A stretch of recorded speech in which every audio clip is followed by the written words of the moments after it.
Hello, everyone, and welcome back to the J22 Report. I am your host, Johnnie Market. Y'all know that drill. Smash that like button, subscribe if you haven't. And just a little disclaimer, nothing should be construed as financial investment advice. Just my opinions and thoughts on the market. So, I'm pretty busy. Don't know where to start. I don't want to get into too many details, but family members in the hospital, kid being born, work, new jobs, all sorts of crap. So that's why I haven't been able to do videos. Uh, Also, just in case I forgot, disclaimer, nothing should be construed as financial investment advice. So anyway, let's get into the markets today. Normally I do economic data, everything, but I intensely follow the markets. But I'm just going to do more of a bird's eye view and then just a little big picture on gold, what I'm seeing uh, today. One of the themes of my channel, where you're new, if you've been listening for a while, it's trickle up poverty. There's not a bifurcated economy. It's not the rich carrying the economy. The reality is, you heard of trickle down economics. The U.S. is trickle up poverty. Uh, I mean, I've had comments before saying, do I have solutions or whatnot? I mean, I'm a cycles guy. I'm not making financial advice or any type of, because truth is no one knows the future, but I think the US is going to break apart starting next decade. So, uh, I don't really look at solutions. Uh, we're just, most of us listening are just little people. Something we can do about it anyway. So that's all I have to say. But in terms of this, just going to take a little victory lap because I've seen people saying the economy's bifurcated or all this other stuff. Truth is, this is true in sports. This is Vineyard Vines, but it looks like the Cubs. But I'm actually a Nationals fan, and we beat the Cubs tonight. Uh, the truth is, you're only as strong as your weakest link. If the poor aren't doing well, then the rich will eventually follow.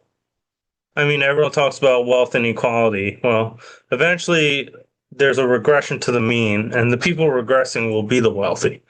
And if you don't believe me, look at this. New payment data show affluent shoppers are now using pay later for Gucci and groceries. Not just Gucci bags, but for grocery bags. So all that buy now, pay later that everyone used to laugh about during the about saying, oh yeah, the lower class, they're the peons and everything. But look at this. Growing number highlighting of higher income shoppers are embracing pay later economy for splurges, but also for essentials. So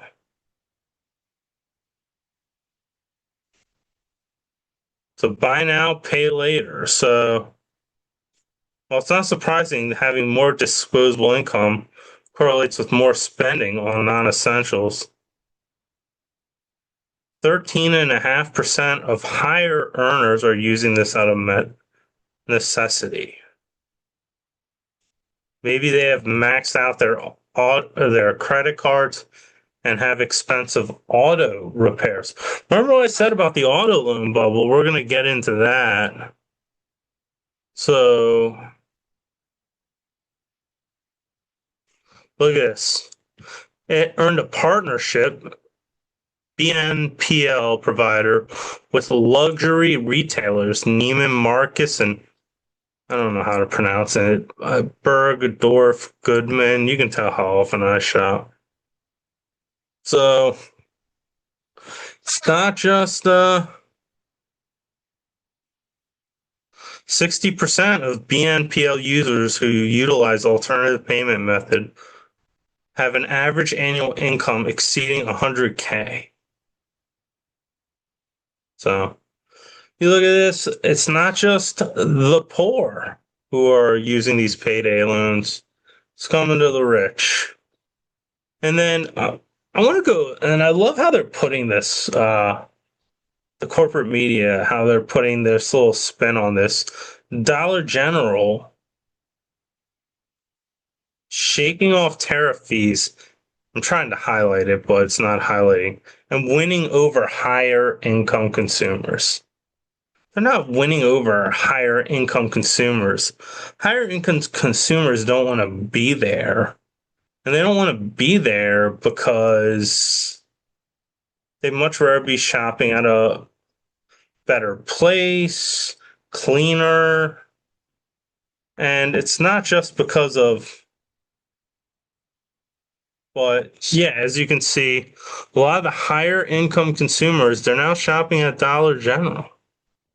I mean, I don't think Dollar General's that bad. I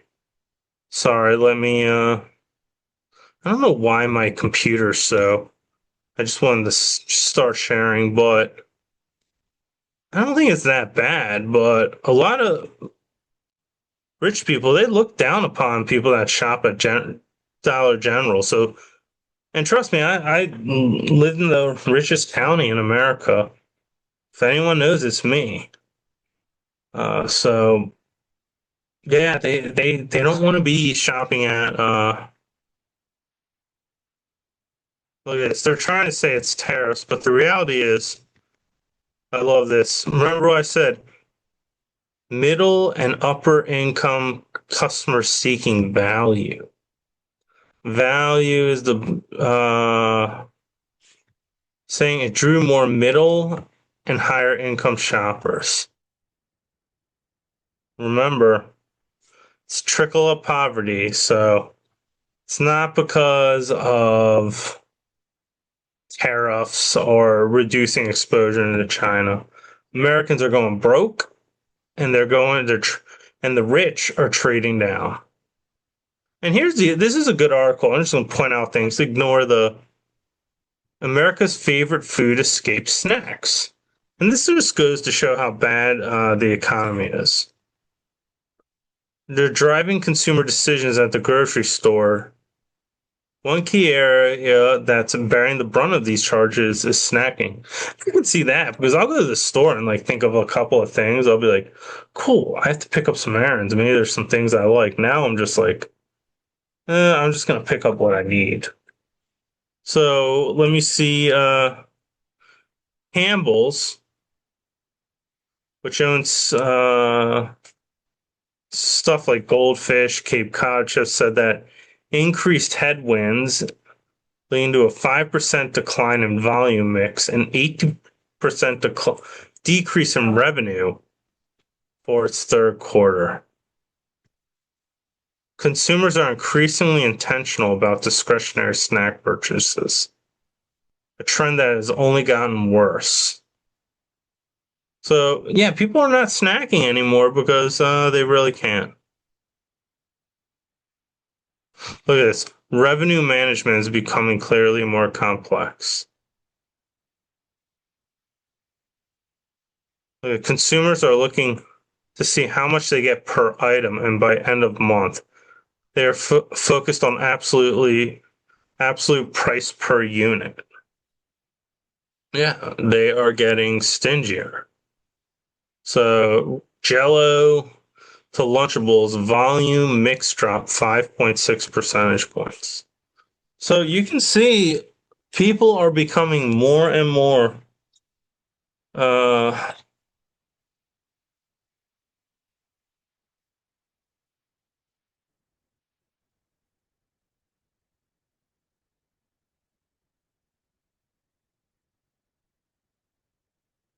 so here it is, snacking slowdown as consumer confidence has fallen sharply. And so there you go. You know, they talk about this soft data and hard data, which to me is absurd because eventually this soft data is going to make it into the hard data. So if you look at it, Campbell's, the snacking, you know, Americans aren't snacking because, well, no, don't have extra money. So And this is the other thing is like the stock market's up, and I always said this is a bear market rally. And look at this here. Retail investors are on a buying spree. So mom and pop investors bought 2.3 billion in equities last week. This was on June 3rd. So this is fairly recent. Look at this. They've purchased stock 25 out of the last 26 days. The longest streak on record. Remember, eventually they're going to sell. And here's the other thing. With all these layoffs and everything, you look at these layoffs. When people lose their job, guess what they don't contribute to? Their 401ks. That's buying into the stock market. People, guess who else isn't? The company and their matching policies where they're matching 401k. So, water. So, this buying is going to be gone. And here's the other thing is people are so worried about, they're not going to be getting bonuses. Maybe they're getting a pay cut. They're trying to make it up in some way. Well, guess what's gone up the last 26 years? So I would actually see this retail thing more like the reason people are doing sports bettings. They're not investing, thinking of a 10, 20-year time frame or whatnot. They're trying to make a quick buck. And that's why I think they're really going into. And here's the other thing. I got a negative comment. I don't really care about the negative comment, but it's about how dare I say that manufacturing is not coming back. Well, manufacturing contracted in May.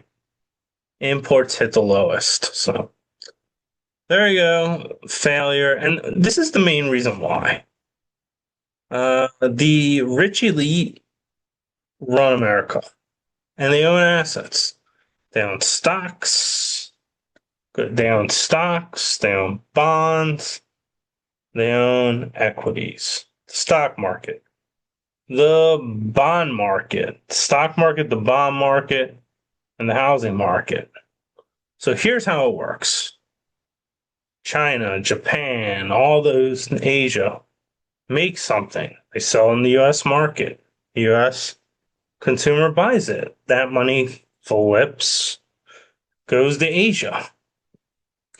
Then when they go to Asia, well, we don't make anything, so they're not going to buy anything from us. But guess what they buy? Asian nations have never owned so many U.S. assets. So what do?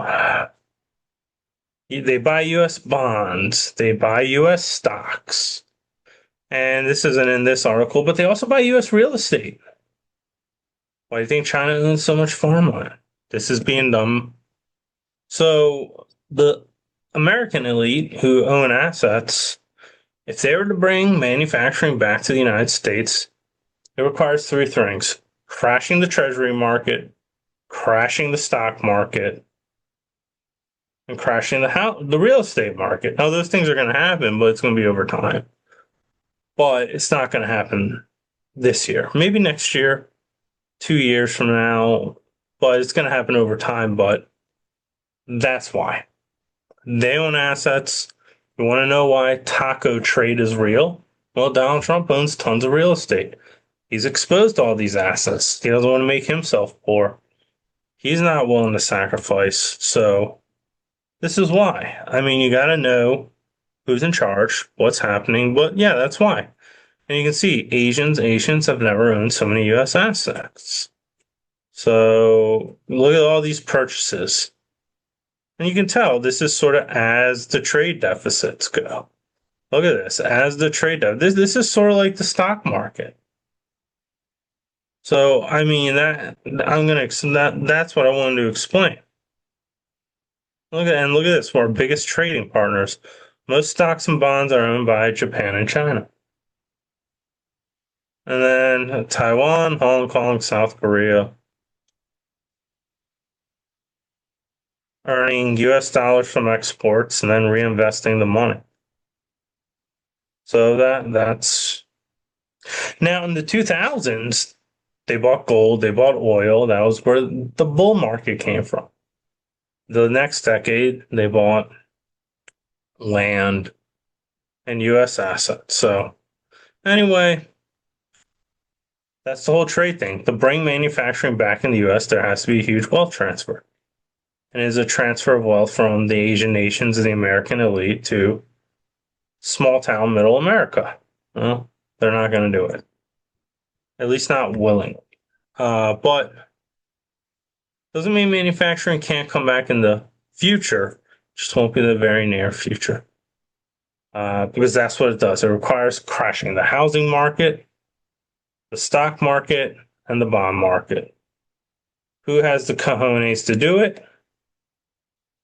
I don't know. But it's not anyone in charge right now. Anyway, more consumers are buying now and paying never, a new warning sign. Look at this.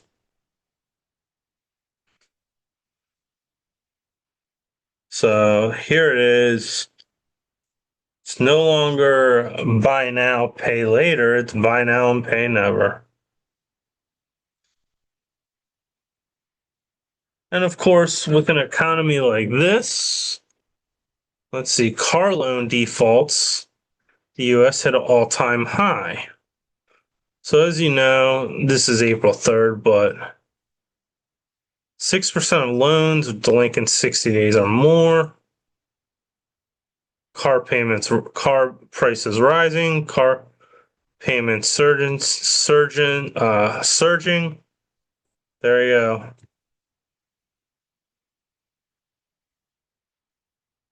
So average car price 25,000. Look at this. Car loan defaults are on the rise, reaching all-time high.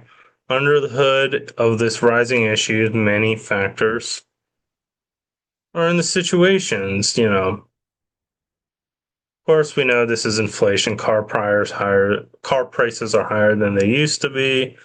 Monthly payments have gone up because car prices are more. And then there's also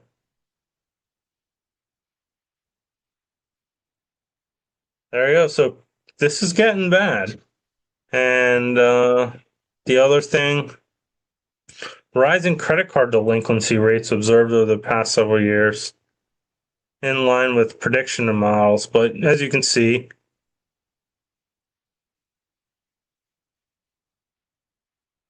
these results reduce the likelihood that missing factors are beginning to create broader financial fragility across households. So look at this. This is the Federal Reserve talking about the credit card bubbles. And those delinquencies are rising. And of course, with the auto loans, the credit cards, that no surprise, consumers are unable to cover emergency expenses. 50% are not able to cover a $2,000 emergency expense using only savings. 1/3 can't even cover 500. I mean, I have to tell you, asset price deflation. If you want most Americans, rising cost of food and groceries. So, and here's the other thing, just gonna, before I finish, why are so many Americans skipping summer travel? Well, they can't afford to, that's why. So, anyway, let's go in the markets. One thing I've noticed with the gold market is that the miners are doing really well. The miners are gold's really been flat to down the last 2 days, and the miners are going up. There's new pool of, as Jordan Royburn says, there's a new pool of capital looking to get in on every dip, and that's why the miners haven't really dipped with gold. Is that there is a ton of money on the sidelines, not financial investment advice, just my observation, looking to get into this market.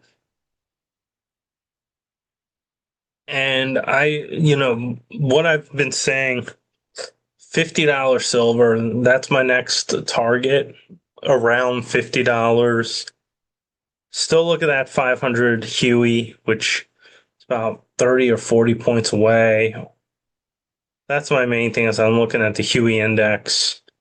And so I still think this has more room to run. Maybe it's going to break out further than I thought. Because it's getting close to some of my targets, meaning my first target was 3,000 gold. I was the first one. Now I'm looking around $50 silver. And who knows where gold's going to be. So anyway, that's all I have. Hit that like button, subscribe. Remember the disclaimer, not financial investment advice. I will see you next video.